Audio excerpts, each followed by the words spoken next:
আসসালামু আলাইকুম। আমি আজকে আপনাদেরকে দেখাবো Tailwind CSS 4.0 ও DigiWare 5.0 ভার্সন কিভাবে ইনস্টল করতে হয়। তো সর্বপ্রথম আপনি আপনার প্রজেক্টটা ওপেন করবেন, যে প্রজেক্টটায় DigiWare ইনস্টল করতে চাচ্ছেন আর Tailwind CSS। তো Tailwind CSS এর ইসে চলে যাবেন ওয়েবসাইটে। তারপর এখান থেকে এটাকে নিয়ে এসে ইনস্টল করে নিবেন।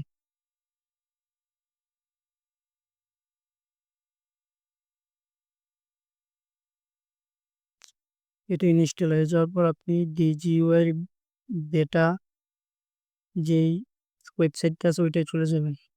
তো এইখানে গেলে আপনার এইখান থেকে এই কমান্ডটা কপি করে নিবেন। তারপর ততক্ষণে এটা ইনস্টল হয়ে গেছে। এখন এখানে এটা পেস্ট করে দিয়ে এটা ইনস্টল করে নিবেন।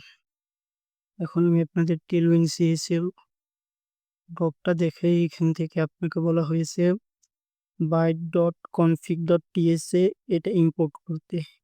ওইখানে গিয়ে এই ফাইলটা চাই এটা ইম্পোর্ট করে দিবেন কপি করে। এখানে গেলে আমি এখন এটা ইম্পোর্ট করে দিলাম এইখানে। আর এখান থেকে tailwind.css এই ফাংশনটাকে কল করে দিতে হবে। এটা করেছি না, কল করে দিন। এটা কল করে দেওয়া হয়েছে। এখন নিচে আর কি বলা হয়েছে যে ইম্পোর্ট করতে হবে এটাকে ইম্পোর্ট করা, এটা আমরা পরে ইম্পোর্ট করতেছি। আগে ডেজিওর এখানে শুধু ডেজিও দেখেন, এখানে যে ইম্পোর্ট tailwind CSS লেখা আছে এখানে সেম লেখাটাই আছে। তো আমরা এই দুইটা একসাথে ইম্পোর্ট করে দিব। এটা পুরোটা কপি করে নিলাম।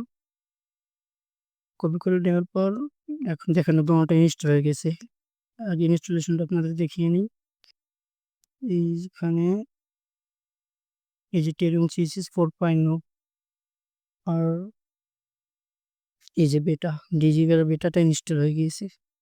এখন যেটা কপি করে আনছি ওইটা এখানে পেস্ট করে দিবে। সম্পূর্ণটা কপি করে পুরাটা কেটে দিয়ে এখানে পেস্ট করে দেব। সরি, পুরাটা কপি আসলে এখানে আবার নিয়ে আসতেছি আমি। এখানে কপি করে এনে পুরাটা এইখানে পেস্ট করে দেব।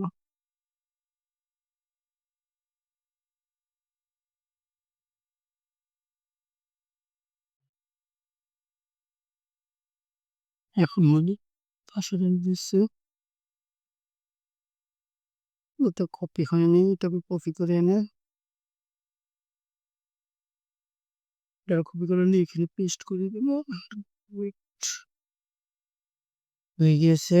তো এখন একটা জেসে চলে যাব। এখানে যা আছে সব কেটে দিব, এটাও কেটে দিব।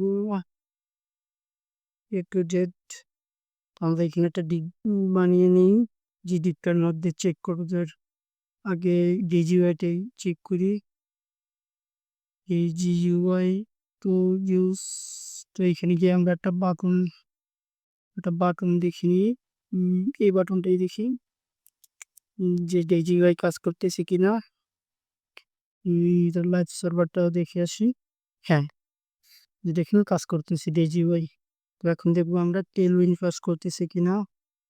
আমরা এখন টেলউইন্ডে এই লেখাটা এখানে টেক্সট 3 এক্সেল ফন্ট বোল্ড আর আন্ডারলাইন এটা দেখে টেক্সটের ওয়ার্ডের নিচেটা হয় কিনা এখানে কপি পেস্ট করে দিলাম। তো এখন আমাদের ওয়েবসাইটটা দেখে আসি, ইটস ওয়ার্ক। তো আপনারা এভাবে Tailwind CSS 4.0 আর DigiUI এভাবে ইনস্টল করবেন 5.0। আল্লাহ হাফেজ।